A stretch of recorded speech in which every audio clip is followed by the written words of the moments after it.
Pillar number 2 is processing orders. So what do you do now that you have some items in your store and then you notice you get your first sale, okay? Well, it's very simple. Just like it was explained in the sales cycle video, you're going to go ahead and process the order for the customer, and I'll show you how to do that, okay? So when you do get your first sale, you're going to notice it right away. It's going to be in your email inbox, and you're going to be very happy, throw your hands up in the air and go, woohoo, you did it, okay? It's going to say you sold an item. Now you want to make sure that you actually received payment for that item, because sometimes people will actually buy the item by mistake. They'll put the item in their shopping cart, they click on purchase, but it doesn't mean that they completely checked out and made a payment, okay? So you want to make sure that you did receive a payment notification from PayPal as well, saying that the buyer paid for your item. You never want to ship out an item to a buyer that did not pay you yet, okay? So really quick, you're going to go to your My eBay tab, click on selling. From here, you're going to click on sold, okay? Now you're going to notice that this is a different account. This is actually my new account. I have 3 accounts actually. This is my second one that I created, and you're going to learn later too when and why to create a second account. It's very beneficial. Essentially, your first account is kind of like your test account. You're going to throw a bunch of products on there. You really don't have a general category you're niching down in. And if you ask me what my first account has, I can tell you it has everything from home improvement products to power tools to appliances to pond equipment to inflatable cows. I really do have inflatable cows in my first store. You know, to statues, to fishing stuff, to home cooking products. I mean, everything, okay? So this account, I'm really targeting in kitchen products, all right? So I created this account barely 2 weeks ago. And as you can see, I already generated 15 sales. So as you can see, if you're applying what I'm teaching you, you can generate some sales rather quickly, okay? Total sales is about $300, and I made about $50 to $60 profit off of that. Not bad in the first 2 weeks, okay? So let me show you what it looks like. You're going to go to the sold section, okay? And from here, you want to make sure you click on awaiting shipment, okay? That tab simply means that the customer has paid you now, and your job is to ship the product out. Of course, you're not shipping the physical product because we're drop shipping. The source is going to ship the product, right? But how eBay is going to know that you ship the product is by uploading a tracking number, okay? So now here's what you do. You're going to receive an email, usually by PayPal, with the customer's name and shipment information. Okay, so you can go off of that email, or another thing you can do is click on more actions next to the customer's order and click on view order details. All right.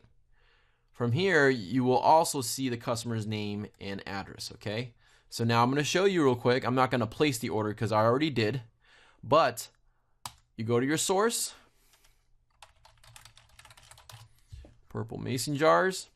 Okay, you can see that I can buy it for $10.99. All right, I'm going to buy it directly from Amazon and add to my cart. Okay, now here's a tip. Depending on the source that you buy it from, sometimes you'll see this option as this is a gift or hide the price on the packing slip. If you see that, you want to make sure you click on it, okay? The reason why is because, and I'll share with you from personal experience, 95% of the time, customers don't even look at the invoice and notice the price. Even personally for me, when I buy something on Amazon or any website, when I receive the product, all I do is I just rip open the box and pull my product out and throw the receipt or the invoice away. I never look at it, okay? So most people don't look at it. So the very few people that will look at it, there is a possibility that they're going to notice that, hey, why is the price different than what I paid for? Okay. I'll be honest, that probably happens maybe 1 or 2% of the time. Okay. So if you have the option to hide the price, great. If you don't even worry about it. This will basically just not show the price so the customer never sees the price. Okay. You're going to go to checkout. Okay, and here is where you put the shipping information. And all you simply do It's just copy and paste. It's that simple. If you have a wide screen, here's a tip. What I would do is I would split the screen into 2 windows side by side. So that way it's just easier to copy and paste. If you don't, you can just go from tab to tab just like this. Okay? So I'm going to go ahead and copy this name, paste it in here. Go ahead and copy this address, paste it here. If there's an apartment number or suite number or a unit number, do not forget that. That can be very bad when you do, okay? So confirm that there isn't one of those. City,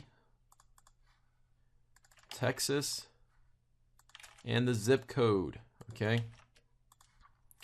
Now the phone number, you can go ahead and put in your phone number. If later you're able to see the customer's phone number, you can actually put the customer's phone number. It's just that simple. A phone number is just there just in case there's a shipment issue. The carrier can call the customer, okay? And click on ship to this address, okay? Don't worry about a gift message. Click on continue. Okay, you're gonna click on the standard shipping, free shipping. It's gonna ask you for a payment, so you're gonna pay with a credit card. Click on continue. And I'm not gonna complete the checkout, but this is what it looks like. You wanna make sure you confirm the shipping address, okay? Just double check your work. Always double check your work. This is really important because if you make a little mistake with the address, then it can be very bad. The customer won't receive the item. You have to get the item back and get the refund. It can be a little bit of a headache. So you want to always confirm that you got the right shipping address in your order. And once you do, go ahead and click on place order, okay? So next example, I paid $11.73 and I charged my customer $27.92. All right, so as you can see, this definitely does work. And that's it. You place your order, you're all done, and you're going to receive an email from your source saying that, hey, you placed an order, thank you so much, okay? And that's how you process orders.